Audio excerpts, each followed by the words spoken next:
What's good, YouTube? This is Delteros, and today I'm gonna be doing a breakdown of the Switch 2 Pokemon Wind and Wave trailer. Yeah, I would have done this sooner, but I had to get some new equipment because my old equipment, every time I tried to record my cam and stuff with a video, it like was all choppy as all get out. It didn't like it. But yeah, um, thank you guys for 45 subs, and let's get started.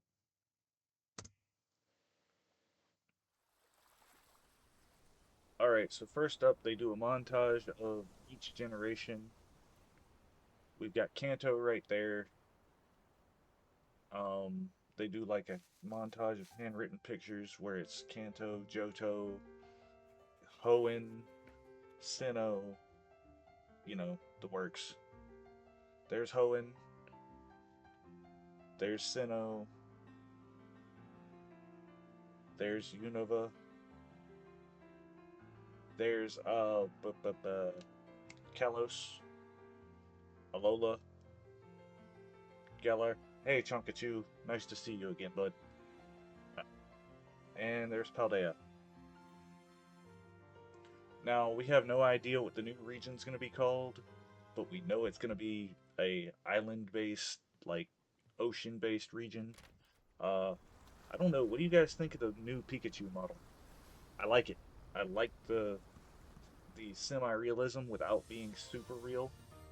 I like the fur. I like the fact that it actually has eye sockets and a face now instead of it being drawn on, which I guess it kind of had in previous Switch games, but it's not as noticeable as it is in this game because his nose actually has a shadow on it from the hat and stuff. Yeah, that's cool. I like that.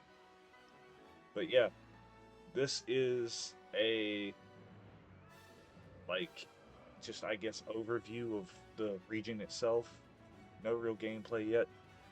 And all we really get in this trailer for gameplay is like the trainer running through the woods. And there's the Pokemon Center. Um, yeah, I'm gonna do a like step by step frame, like not super frame by frame, but yeah, I'm just letting you guys watch the trailer. Um, yeah, this is a very, very pretty trailer.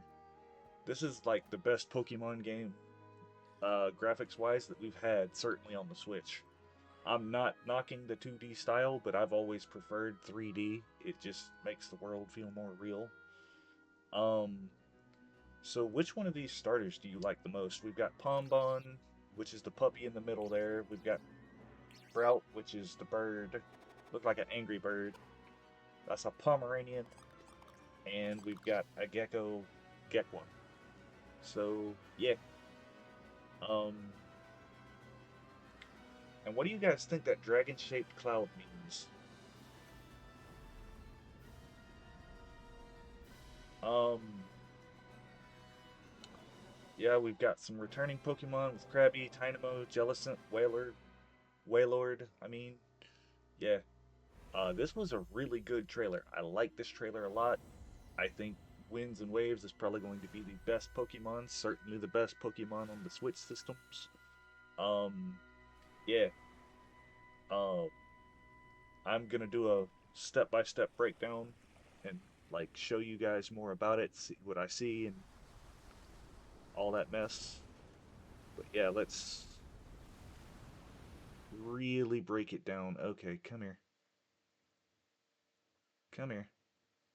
I'm sorry, I'm having technical difficulties. Alright, so move my mouse and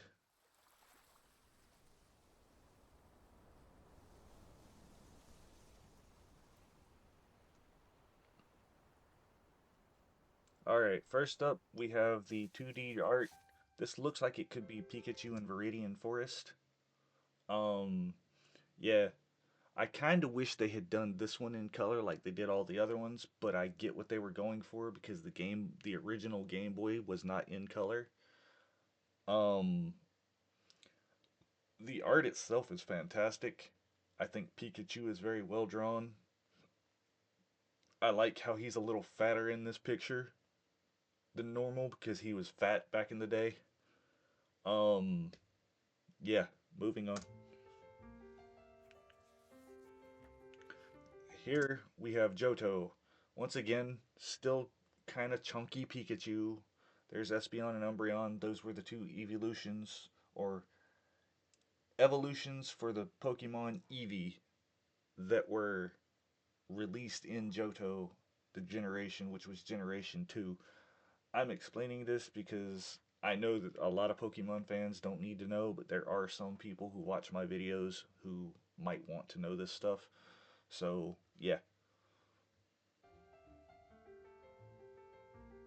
Alright, next up we've got Hoenn.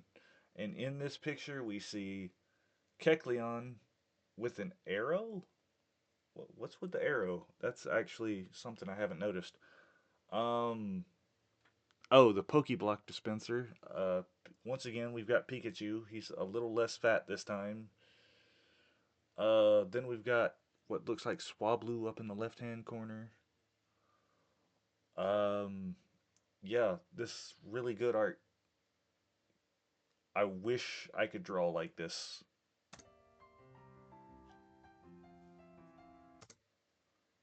Um, Next up, we've got Sinnoh. It shows Starly's. Um, Probably one of the favorite of the Route 1 birds. Yeah. Then we've got Pikachu laying on a mound of snow at Snow Point for some reason. Then we've got what looks like Mount Coronet in the background, and a couple of Snover in the bottom right hand corner. Just this art blows me away, dude.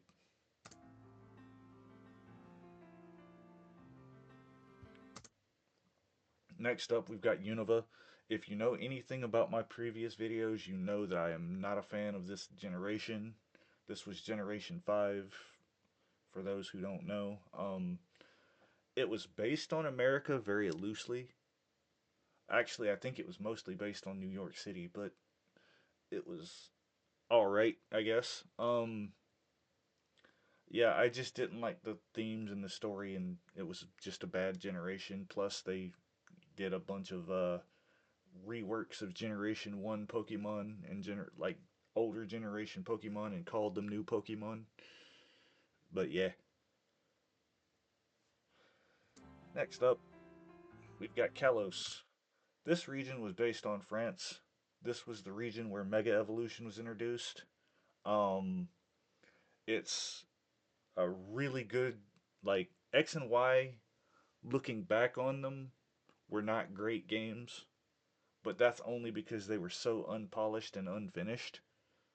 Like, and even the devs themselves said that they were unfinished. We should have gotten Pokemon Z, but we never did, and that's what Legend ZA was supposed to be, but it was not. It didn't live up. Didn't live up at all. But it gave us Mega Evolution. It was the first ever 3D Pokemon game that was a mainline series game. Yes, I know Coliseum and XD Gala Darkness exist, but they don't count because they're not mainline. All right, so in this art, we've got Go-Goat, which was a Pokemon introduced in X and Y. We've got, yet again, we've got Pikachu. Pikachu's the mascot, so he's going to be in all of these. Expect that. We've got Flabebe up in the corner, like three of the five different flower Flabebes. Yeah, so there's that. All right, here we have Alola. This is fairly simple. They need to find a way to let Raichu evolve in, or let Pikachu evolve into a Alolan Raichu in this new region. I want this. Give us an item or something that differentiates the two, because not being able to get a Alolan Raichu, but him being right here, I know this was a picture for Alola, and regional forms started in Generation 7 or Alola. Um, but yeah, they really need to give us a way to evolve regional forms that like come from like Pikachu evolve can only evolve into Alolan Raichu and Alola, whereas Like your Alolan Vulpix, because it's a Alolan Vulpix can evolve into Alolan Ninetales no matter where it's at, and I don't like that. I think that they should give us a way to evolve Pikachu into Alolan Raichu or regular Raichu so we can have whichever one we want.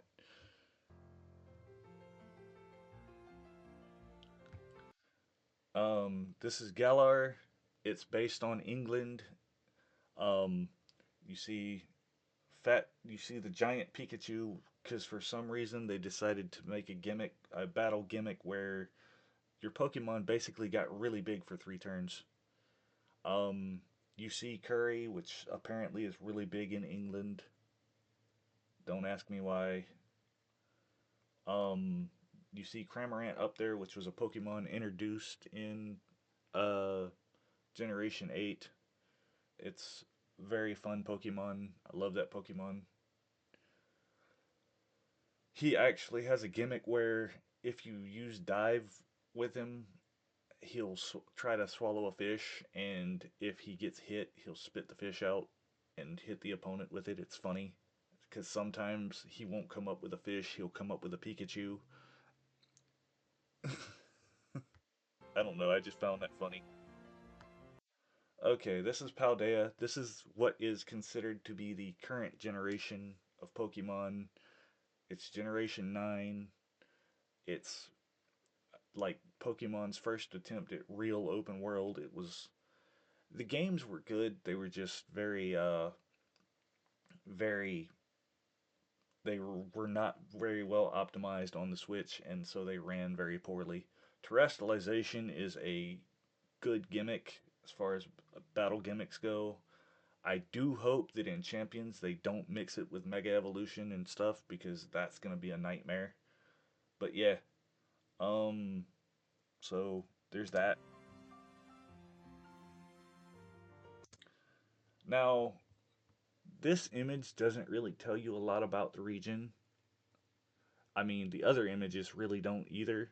But if you know the game, you understand what you're looking at. So when we actually get to these new games, we'll be able to see what this image actually is.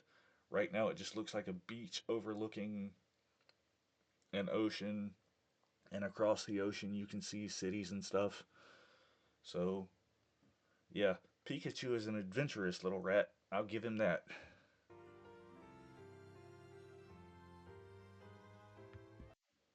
Now, I think the in-game model for Pikachu is not quite this detailed because this is obviously a CGI trailer, but I do like the fact that this Pikachu has eye sockets. I like the fact that it's got like a furry texture to it.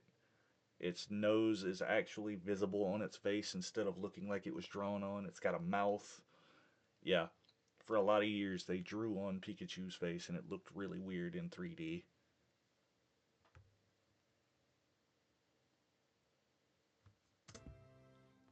Okay. Now they're going to introduce a gimmick that, or reintroduce a gimmick that was introduced in Generation 6, I want to say, with the costumed Pikachus. Because Mr. Windy Chew and Mrs. Wavy Chew, or something like that. Yeah, it's weird. It's literally just Pikachu in island attire, but it's cool. I don't mind it. Game Freak, the creators of this game. Let's see, can we see anything from this opening shot here? No, they were very careful not to put any Pokemon in this opening little bit right here. Wait. I see something that looks like it could be a Pokemon, but I'm probably being blind. And here we get a. Wait, is that a windmill that actually rotates? Like it should? If you don't know, in Paldea, the windmill, whenever you weren't like right next to it, it would rotate at like 3 FPS. That's frames per second for people who don't know. Um, but yeah, this windmill actually rotates at what looks to be an almost normal speed. me get a ah, that thing comes on quick. All right, so first up we've got Gloom there in the foreground. I'm sorry, I'm bad at.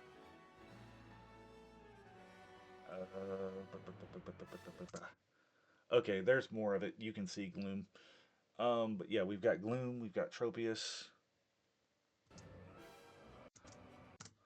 Wailord, and Wailmer. Um, yeah, I think this is like the first time we ever actually see Wailord use his blowhole like that. So I think that is actually a new animation, and I love it. And this water looks amazing. You'll get better shots of it. Like, look at the water here. Look at what. If you don't know, water is really hard to make in video games because it's both opaque and like translucent, transparent, and very. It's just it's very hard to get water right, especially because it's always moving. But yeah, our first look at the protagonist characters, both male and female. Now, I wonder what that hoverboard is supposed to be. I'm pretty sure I know what it is because I've seen leaks and stuff. Oh, wait, wait, wait. Sorry, I'm missing a Pokemon Center and come on. Yeah, I like the ball cap a lot better than the cowboy hat. I'm just saying. I wonder what that giant tower is. It's very prominently featured. It must be the Pokemon League if I had to guess. Um, let's see. There's what looks like the Pokemon Center and Pokemart. Now, I hope they're not all this small, but maybe. But yeah, look at this water. This water is insane. Like this it looks like actual water almost. Obviously it's uh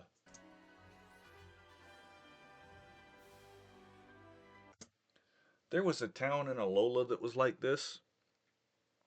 Actually, a lot of this game is just very Alola inspired. But yeah, there was a town in Alola that was just like this, where it was just a dock with like three or four buildings. And yeah, it was interesting. Very interesting. Um, but yeah.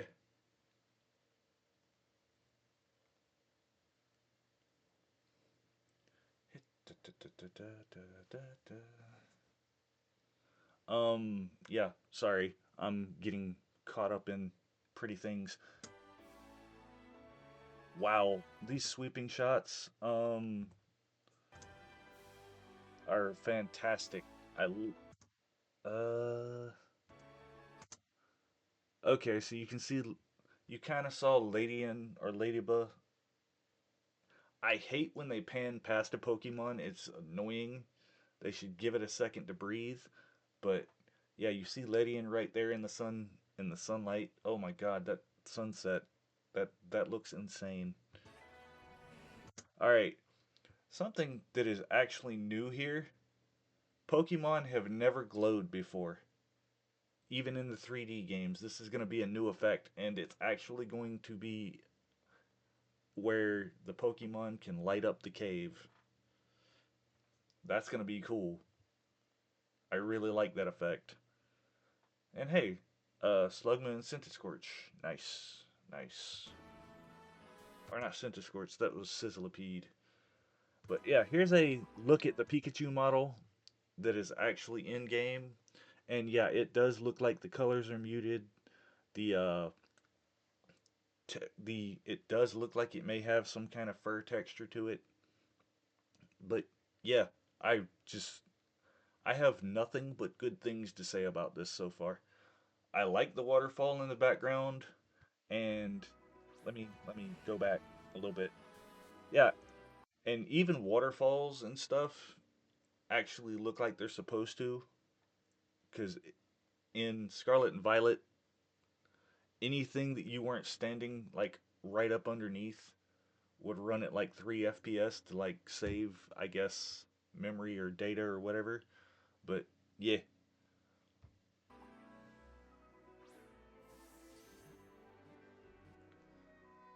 Now, uh, let's go back just a bit. I'm sorry. Bear with me, because when she catches this Pikachu, I can't tell if this is overworld catching, but I hope it's overworld catching. Um, Another thing they need to bring back is the catch window. You should be able to have a few seconds to catch a Pokemon after you faint it. Yes, I know it was kind of janky in uh, Legends ZA, but it was a really good mechanic. For those of you who don't know, overworld catching is where you can just run through the overworld and chuck Pokeballs at Pokemon without actually having to initiate a battle. That is something that is predominantly in the Legends games, but everybody and their brother is hoping that they bring to the mainline games or the other mainline games, because technically, story wise, the Legends games are mainline games. Now we've got Krabby and Sandygast. Um, and something I said in my last video about crabs not being that far underwater, apparently, and when they brought this up to me, it clicked immediately because yeah, Alaskan king crab fishing is like a entire industry and they use big nets to drag the bottom, so yeah, and they use big boats and stuff, so yeah, it they do go crabs can be deep water. Like I don't know what I was thinking, and yeah, I'm surprised nobody made comments about that. Okay, we've got Marini and Corsola. That Marini looks like it's about to do something devious. In case you don't know, Marini are predatory to Corsola. The little blue thing there is predatory to the little coral looking thing there. And it, like, I don't know if it actually kills the Corsola, but it definitely eats the tips of the coral. Okay, we've got Timpole, which means the Seismitoad line's back. Wait, that was Carnivine. Okay, so yeah, that was Carnivine. Sorry if I keep rewinding the video, y'all, but I'm trying to do a proper breakdown. Um, yeah, this is Carnivine. He needs to get something, otherwise he has no justification besides aesthetics for being here, and I don't like it when they just put a Pokemon in games for aesthetics, especially not with the limited decks. Here's a better shot of the Slugma glowing. You can actually see the glow coming off of the Pokemon. You can see the lava glowing in the background, lighting up the rocks. This is just really amazing. I would also like to point out that the environments in this game seem like they are segmented into what's called biomes, which is basically segmented off areas. It would be like taking a chunk of your yard and turning it into an aquarium versus a chunk of your yard that's for like your garden or trees or something, which is where your non aquatic stuff would hang out.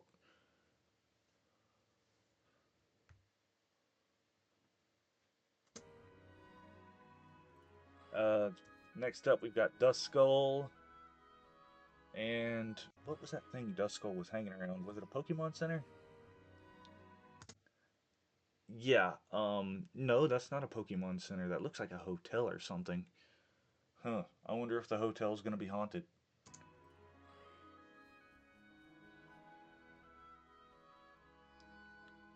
And here are the three brand new starters.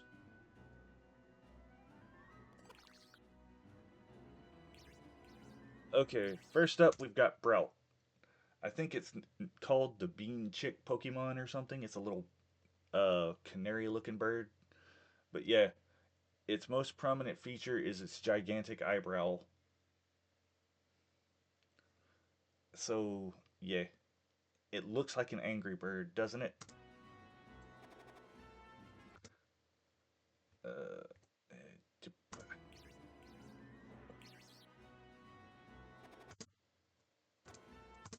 All right, there we go. Next up, we've got Pombon. You'll see the name pop up in just a second, but I had to stop it here, otherwise it would have gone past him.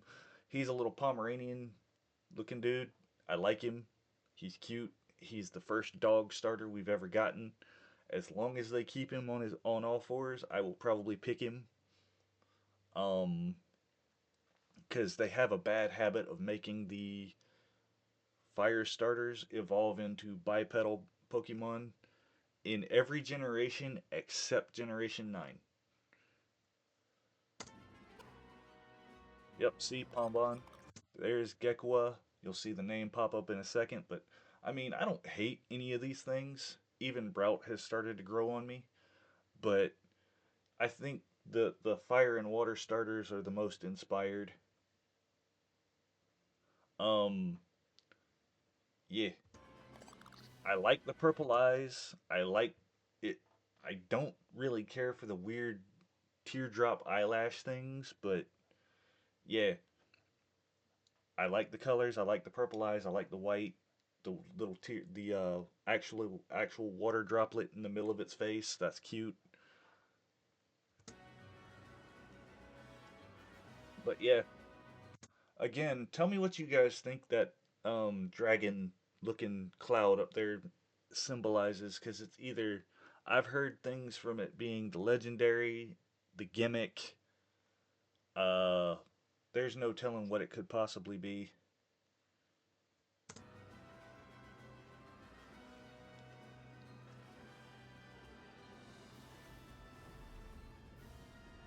Oh yeah, here's the underwater shot.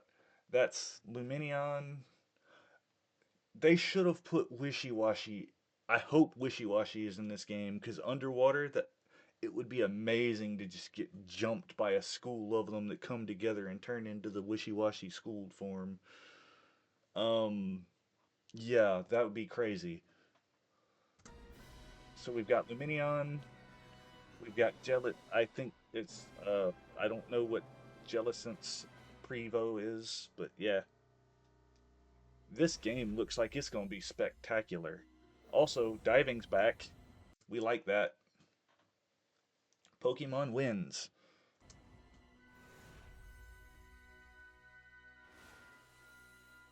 Pokemon waves.